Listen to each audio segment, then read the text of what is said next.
So when you have produced both, or by one or by the second pathway, what happens? This is the more specific terpenes biosynthetic pathway, in which, in fact, on the IPP, which is the core, you can add several other modified isoprene molecules, such as DMAPP. Or you put one, or you put two, or you put three, and by this way, you can create different precursors, such as geranyl diphosphate, farnesyl diphosphate, geranyl diphosphate. Yesterday, I showed you a slide where all of these intermediates are produced.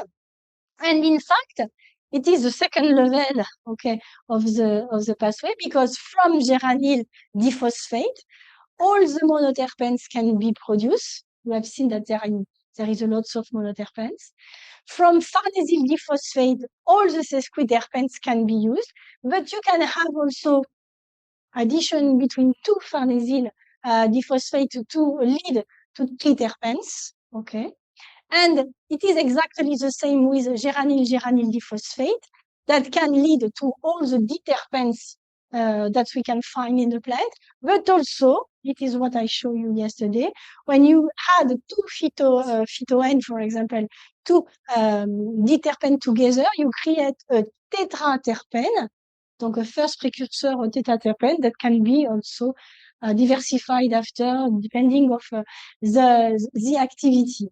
So it is one of the more complex metabolic pathway because there is so many different terpenes that depend of only these three first, okay, production.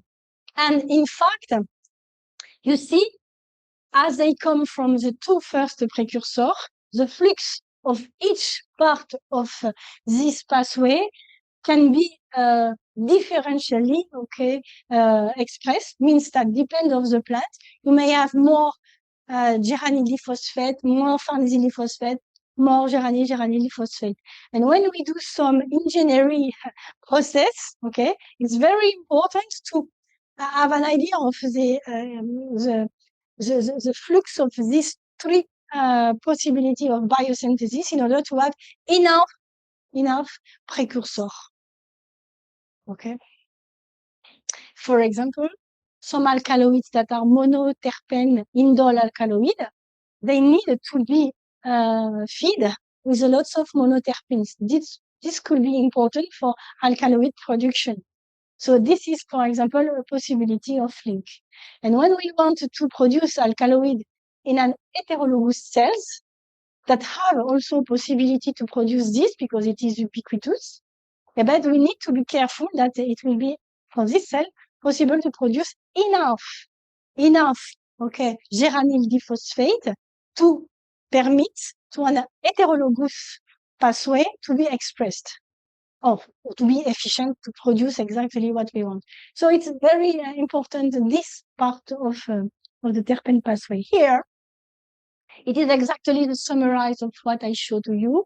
Don't be worried, it's quite the same things. You have the two pathways that lead to IPP, and also this isomer, or you had 1, 2, 3 to lead to diterpene, monoterpene, and so on. And here, what I wanted to show you is that, in fact, when you have the precursor, FPP, GPP, and GGPP, they lots of the last step that permit to convert these intermediates to the final terpenes take place in the plastid. So means that in the plastid, not only you have IPP and DMAPP production, but also the final. And sometimes, okay, this, you see this condensation step is not in the plastid, is in the cytosol, and after they have to reintegrate the plastid in order to be transformed in different other terpenes. So it's a quite complex, in fact, metabolic pathway, and it involves at least plast and cytosol in the different state of this biosynthesis. Another point that it is important is the enzymes that are able to do all this type of addition of terpenes together from the first one to the more complex one. And this is a very complex families. I didn't spoke about this one previously because it is completely dedicated to terpene production. And this family is what we call the terpene synthase. And terpene synthase, they have a very high fidelity, means they have a very high affinity with a specific substrate, monoterpene, diterpene, triterpene, and they can catalyze the addition of a new DMAPP in order to have a longer chain, for example. And finally, there is a lot of work that lead to identify all of these synthase, monoterpene synthase, diterpene synthase, because you can't substitute one by another. They are very specific of the substrate. And as these two pathways are very old, it is also very interesting to compare some of these terpene synthase with the plant, the actual plant spermaphyte, to algae, for example, or sometimes to other type of kingdoms. And in particular, it was the case of diterpene synthase. Diterpene synthase, okay, are very important here, you see, because they can produce several intermediates very important, like this one, okay, and they have been very intensively studied. And to summarize here, what it was interesting is that when you compare the diterpene synthase from moss to angiosperm, you can observe that they have lead a part of the protein. This part of the protein that is avoided in more evaluated plants correspond to one of the activity of this enzyme that in moss and also until the gymnosperm have two activities. It is what we call a bifunctional enzyme. And what it is observed is that, in fact, in angiosperm, this first activity is completely lost. So means that the diterpene synthase become more specific. Okay? And it is really interesting to see this evolution because it disorientates clearly some metabolic pathway, for example. Here, two examples of the two activities. So when you have bifunctional enzyme, it is seen here with a red row. You may have formation of cyclization and after to have addition of new isoprene, while when you have just monofunctional, you have only the possibility to add some molecule. It is the case, for example, of the Taxol that need at least two diterpene synthase in order to produce the core molecule before being hydroxylated, as I showed you just before. There is also another example I just want to highlight with you in the case of monoterpene synthase. These enzymes are very important because they are the start point to produce several type of monoterpenes that are of first importance in several industrial domains for us, such as perfume, yes, for food or for fragrance, for cosmetics, but also lots of them, like geraniol and limonene, are used as insecticide because they avoid, okay, the insect. It is what you have in some of preparation against moustique, for example. Okay, you have some geraniol. This is why it's not so bad to smell, but it is very efficient for insect. You have also some drugs, pioniflorine, that come from Paeonia.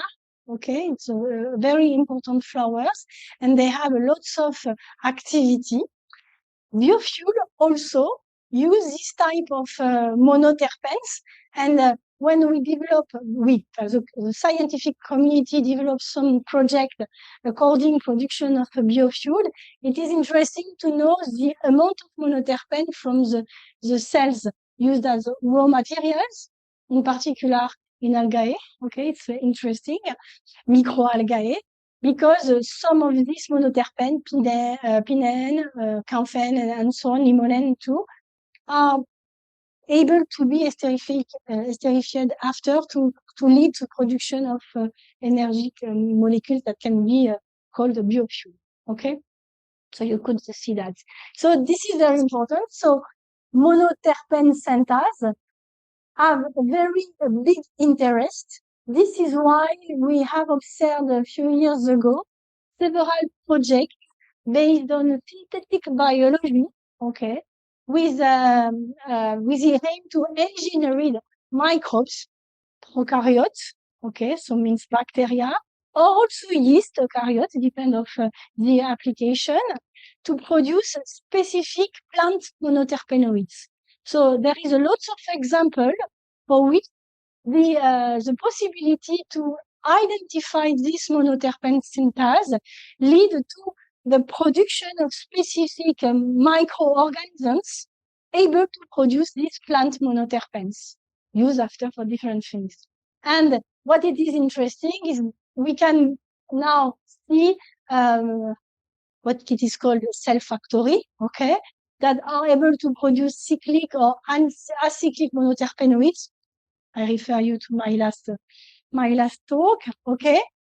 When they need only sugar to initiate the fermentative process in order to produce this, because they have been engineered by including the gene encoding to the monoterpene synthase, okay, that lead. But in the cell, they may have IPP production naturally. So it's a way to create a new branch, okay, in the first cell in order to, okay, use a part of the isopentenyl diphosphate production for this purpose, production of monoterpenes. So here there is lots of examples. You will see that at the end, completely the end of my talk. One example of the power of this monoterpene synthase, you can see here that some of them can have possibility to recognize here two types of substrates. Okay, I said to you that they are really specific, but the specificity can be a little bit modified and can recognize two substrates. This is the case for this monoterpene synthase, and you see from this one they can catalyze production of two monoterpenes, two monoterpenes, and in this case they can produce 8 different other monoterpenes. So means that just with one monoterpene synthase, we can generate 10 different monoterpenes. So this is very interesting as developing this type of strategy of cell factory, heterologous cell factories, to produce this type of compounds. Okay, for her. This is just an example. And just to finish, because it's important also, it is the triterpene and sterol synthase. Triterpene synthase because they are at the origin of one of the most important terpenes for the life of cells is a sterol. And what it is interesting is that in fact they are responsible to make the first intermediates named squalene, okay, by the specific terpene trisynthase that it is the squalene synthase. Okay, you have 1, 2, and 3. Yes, triterpene means that you have 30 carbons. Okay, so it is a long carbon chain. Okay, that it is very important.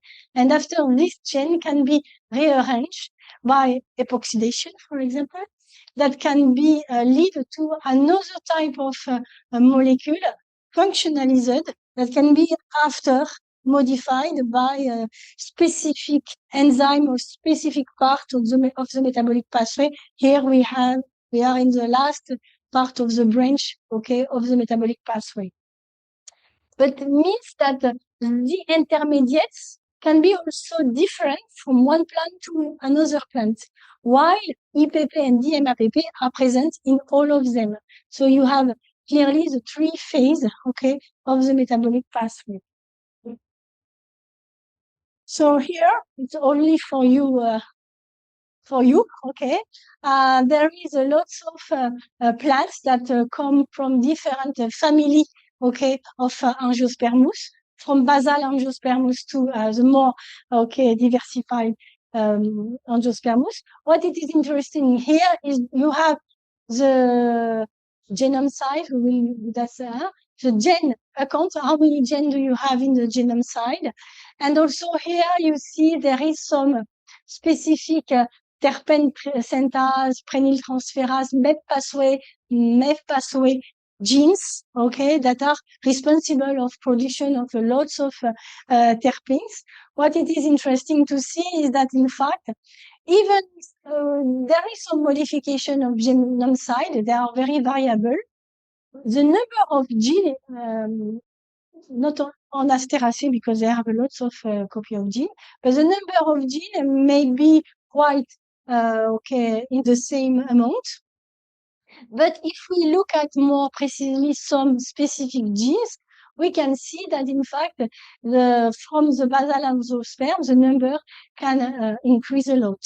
Means that in fact even if it is some really important pathway, you may have some modification leading to specific terpenes in one family or in one species of plant in particular.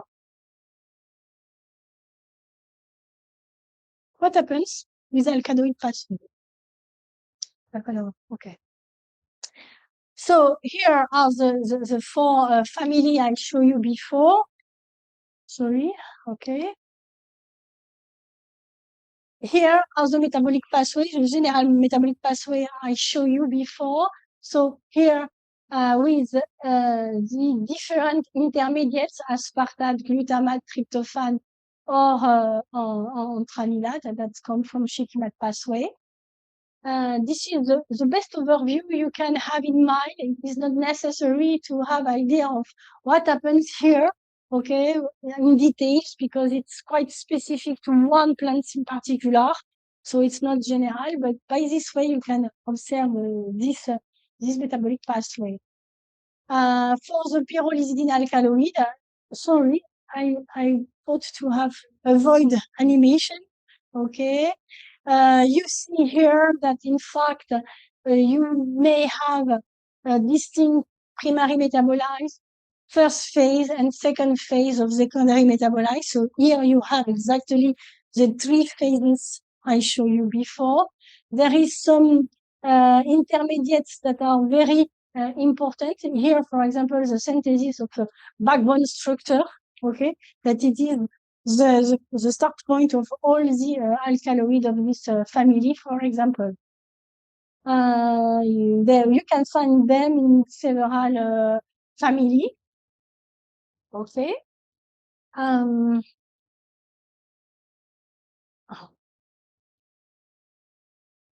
Sorry, what happens? I am always the same.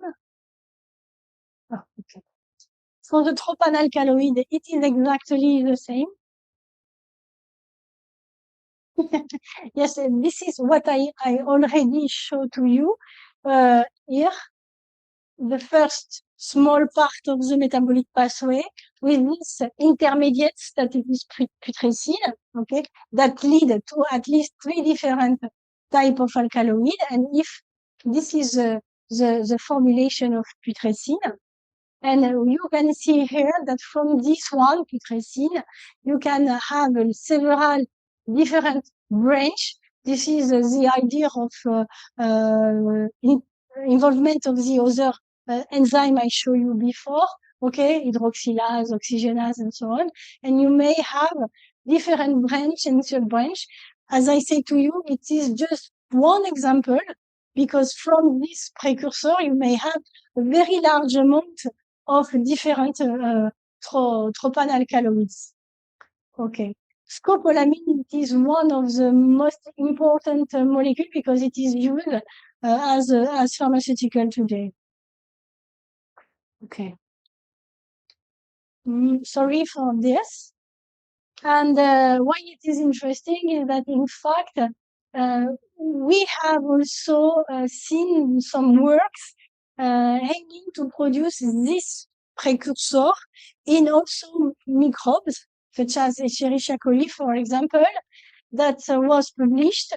But this was the first step of production at a biotechnological level, industrial level, of this scopolamine. All the scopolamine that are now used in pharmaceutical come from this type of production.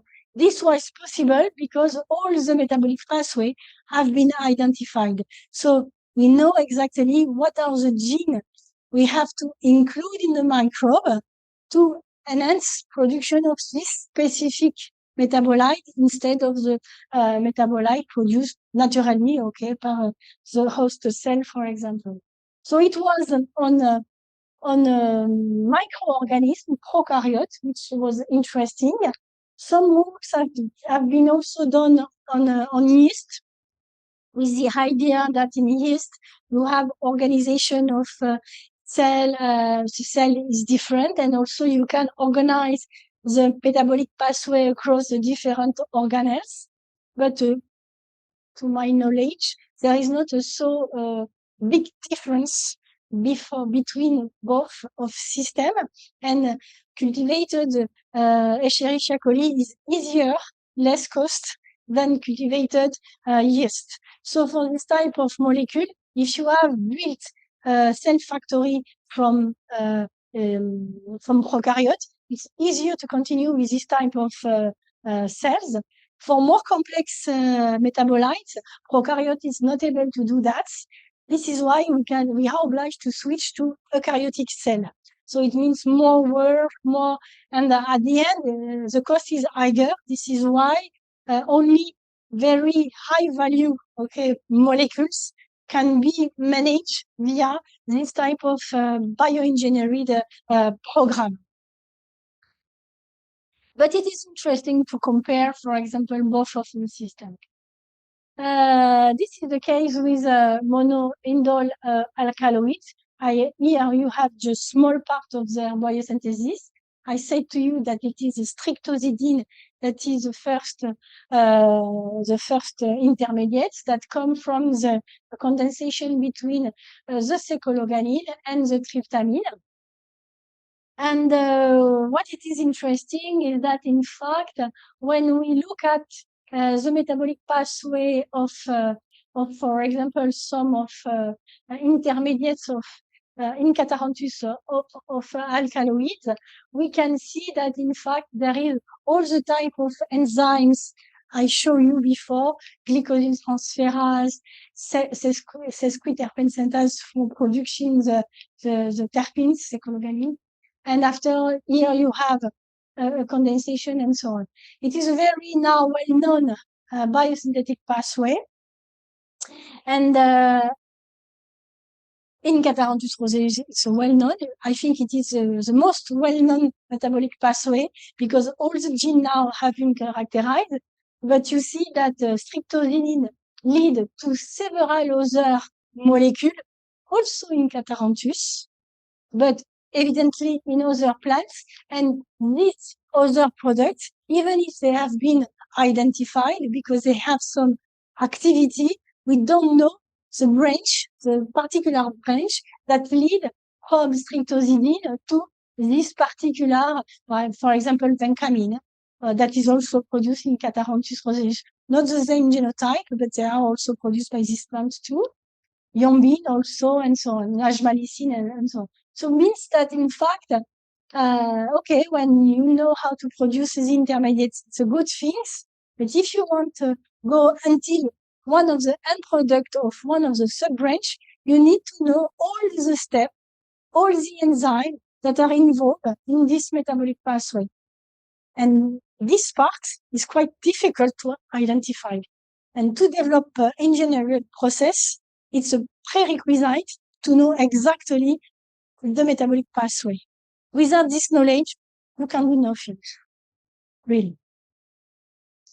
Yes, just because it is what we have done in my lab, just to show you, okay, that the metabolic pathway in Catharanthus roseus that lead from the first precursor GPP, you see here among terpenes, okay, and tryptophan here with the streptozidine synthase lead to production of streptozidine. You see there is a lot of steps, not only one or two, okay, at least here 10 genes, here just one.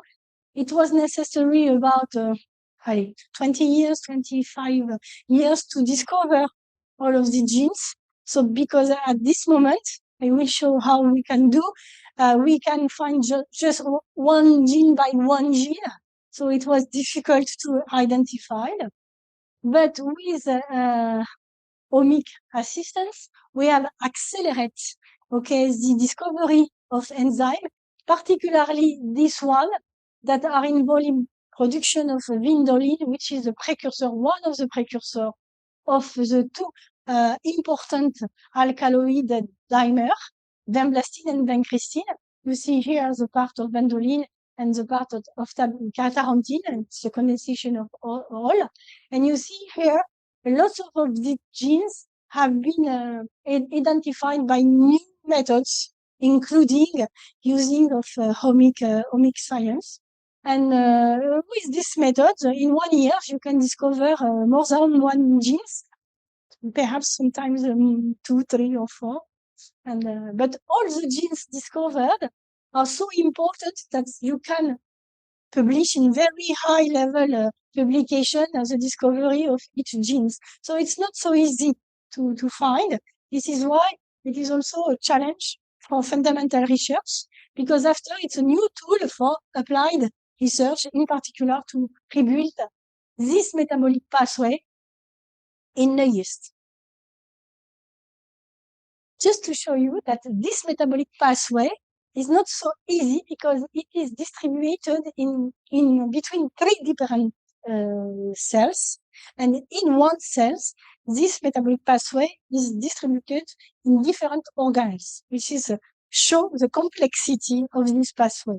For example, in Catharanthus roseus here, you can see that the first step of the production of one of the first intermediates, named loganic acid, occur in a particular tissue named external phloem-associated parenchyma, means that you have the phloem, around the phloem you have some parenchyma, and it is in this type of cells that are produced the first intermediate of alkaloid production.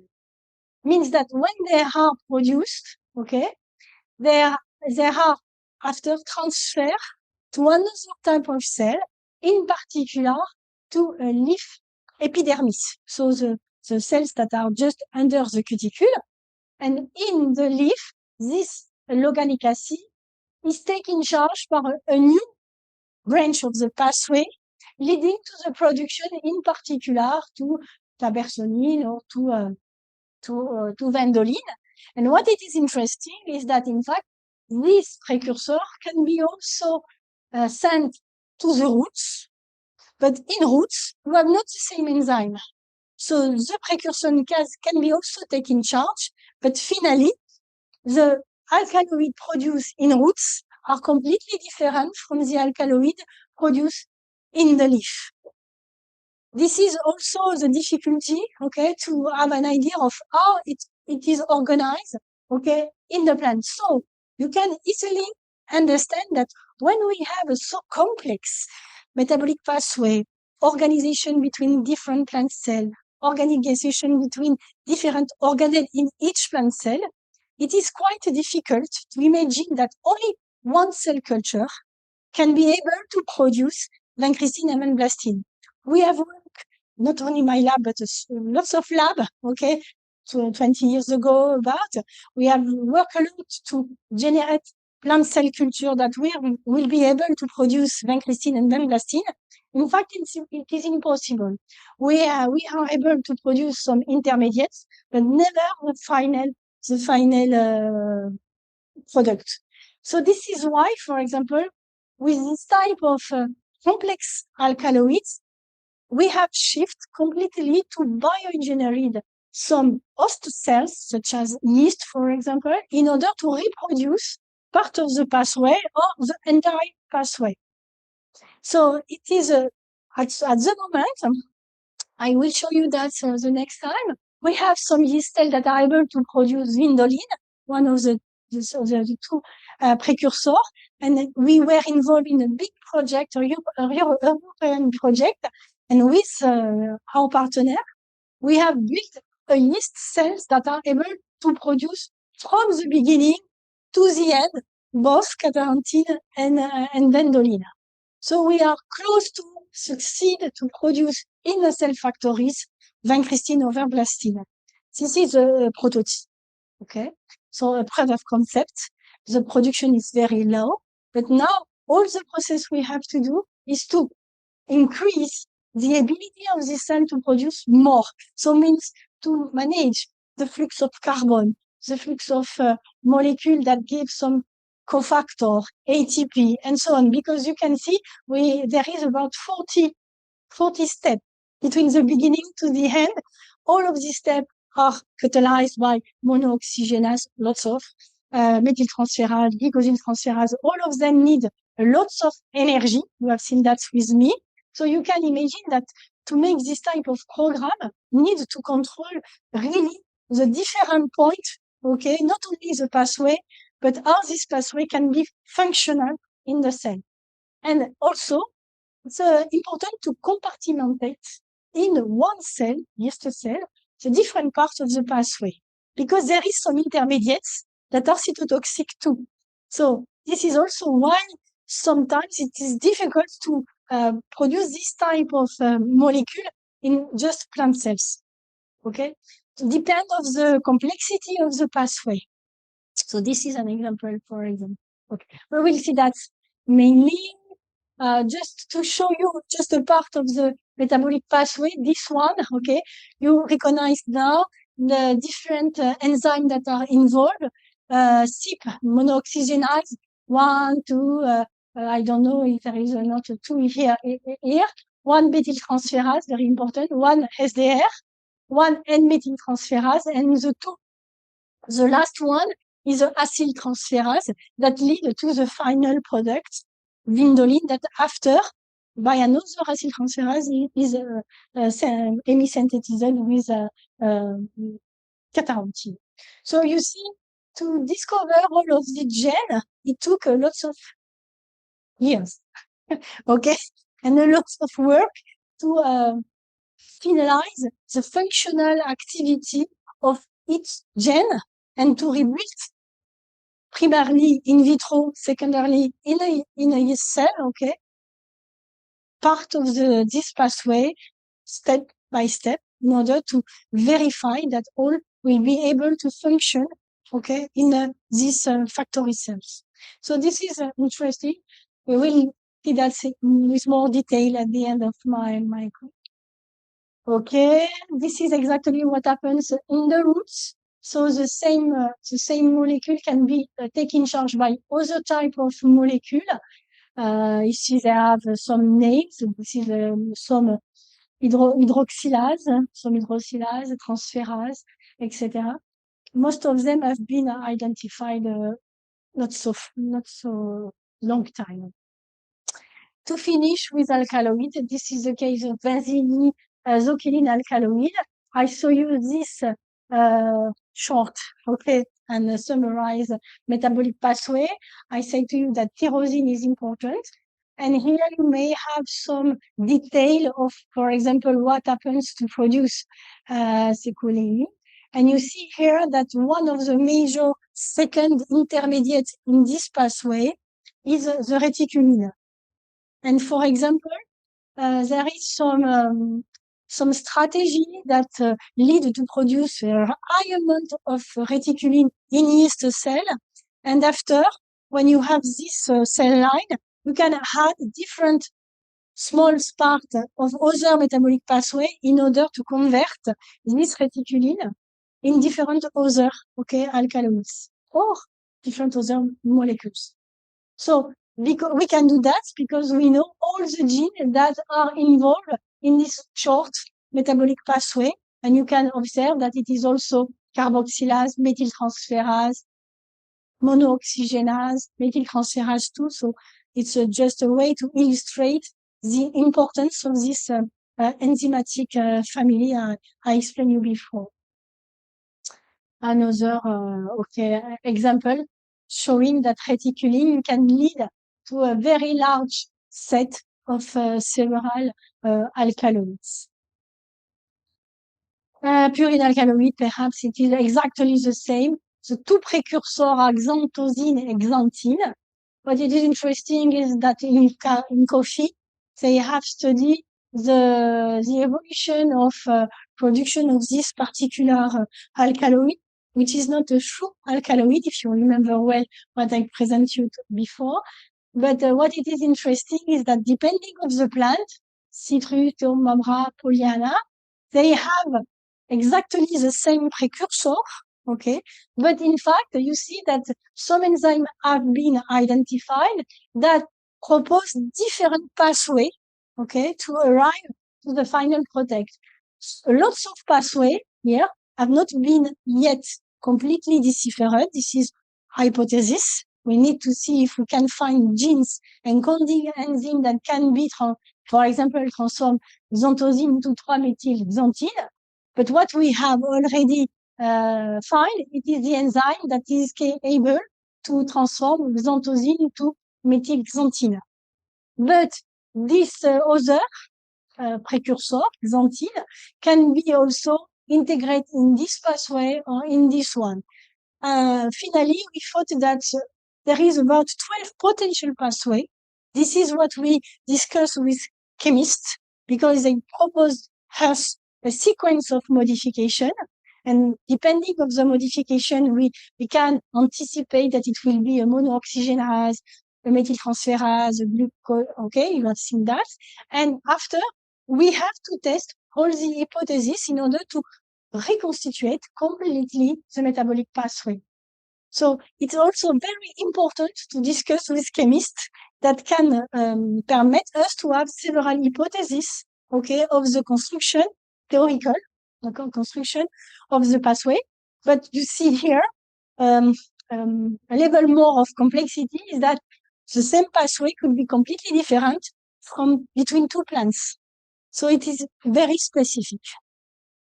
Depend of what you want to produce, even if the final product is here, caffeine. Okay. It's not so easy to work in this domain, but it is. I like this one. Okay. Stop here.